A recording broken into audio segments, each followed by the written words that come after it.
10 በጎል ሴሌብሬሽን ምክንያት ቀይ ካርድ የተሰጣቸውን ተጫዋቾች ደግሞ ላሳያችሁ።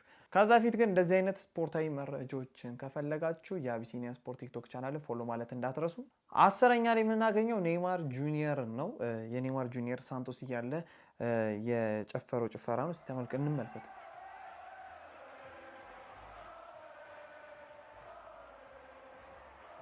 እንግዲህ ያው በእንትኑ ምንድነው ባደረገው ማስክ ምክንያት ነው ቀይ ካርድ የተሰጠው። ብዙ ጊዜ ነው ኦባሚያንግ ብቻ ብዙ ተጫዋቾች በእንደዚህ አይነት ነገር ሴሌብሬት ሲያደርጉ ተመልክተናል። አላቅም ለምን ሳንቶስ እያለ ብራዚል ላይ ይሄ ነገር እንደተከለከለ። 9ኛ ላይ የምናገኘው ይሄንን ነው። ተመልከቱት። ጎል አገባ። ስድብ ነው ቀጥታ ተሳድቧል። ጀስት ምንም አልመሰለም። በቀኝ እንደሚጠራ ሰው አውቆታል። ይሄ የትኛውም ሀገር ላይ ኢሌጋል ነው። ኢትዮጵያ ላይም አይቻልም እንደዚህ ተጫዋቾች ቀይ ካርድ ሲወጡ ይሄን ምልክት አሳይተውና ይሄ ቀጥታ ሬድ ካርድ ነው። 8ኛው ደግሞ ይሄ ነው። ፔሬራ ይባላል። አጣጠፈ፣ አቀበለው። አሪፍ ጎል ነው የገባው። ደጋፊ ጋር ሄደው እንግዲህ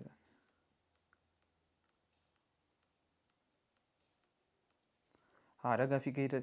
ብዙ ጊዜ ተጫዋቾች የደጋፊን እንትን መቆጣጠር ይችላሉ ይባላልና ደጋፊ ጋር ሄደው ብቻ ደጋፊን ወደ ጸም እንዲሄድ የሚያደርጉ ተጫዋቾች አሉና አይ ቲንክ የዚህም ከዚህ ጋር ተያይዞ ይመስለኛል።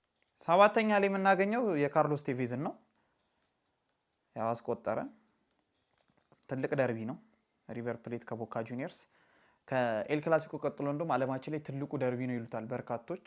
በጣም ነው እየጨፈሩ ያሉት ከበረኛው እስከ ቴክኒካል ኤሪያው እንዳለም ዋንጫ ነው። ቺዶ ይዞታል የራሱ ጓደኛ ጭፈራው እንዳይጨርሰው ወዳኛው ቀጥታ መጣ። እና የዚህ የቺክን ዳንስ በማሳየቱ ነው ቀይ ካርድ ያየው።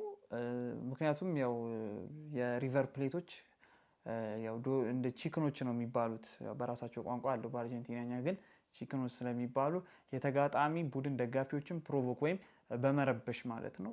እጅግ ደግሞ በጣም ደግሞ ይጣውቃል እዚህ ጨዋታ ላይ ሲሆን። ሌላ ጨዋታ ላይ ብትል ምናምን ችግር የለውም፣ ግን ያን ያህል በቦካ ጁኒየርስ እና ሪቨር ፕሌት ላይ ደጋፊ ላይ ሄደ እንትን ለማለት ከሞከርክ ቀጥታ ከባድ ነው። ምክንያቱም አገሪቷ ላይ ያሉ ፖሊሶች ሁሉ ነገር በተጠንቀቅ የሚቆምበት እንደ በዓል የሚታይ ትልቅ ጨዋታ ነው እነሱ ሀገርና በጣም ከባድ ጨዋታ ስለሆነ ትንሽ ደጋፊ ትንሽ ነገር ነው የሚበቃውና ከፍተኛ እንትን ነው ውድመት ነበር የሚደርሰውና ቀጥታ ቀይ ካርድ ነው እንደዚህ አይነት ነገር ከሞከርክና ካርሎስ ቴቬዝ ዓለማችን ላይ ካየናቸው ምርጥ አጥቂዎች መካከል አንዱ ነው። በዚህ ጨዋታ ላይ ግን ቀይ ካርድ ተመልክቷል ማለት ነው።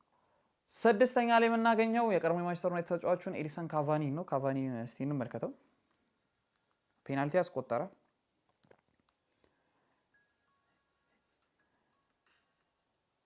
የተለመደችውን እንግዲህ ስናይፐር እንትን አለ፣ ቀይ ካርድ ቢጫ ተሰጠው።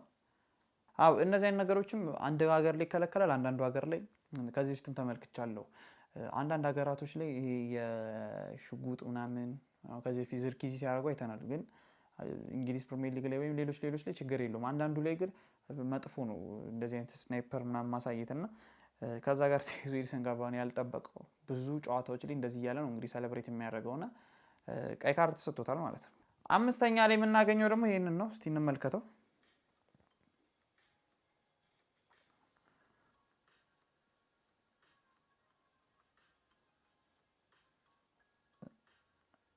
ሲተኩሶ ገደለው ነገር ነው ያሳዩት ነገር።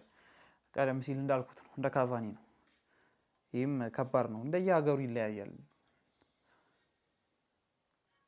መቶ ዳኛው ለዛኛው ቀይ ሰጥቶታል፣ ያኛው ግን ከታች እየጨፈረ ነው።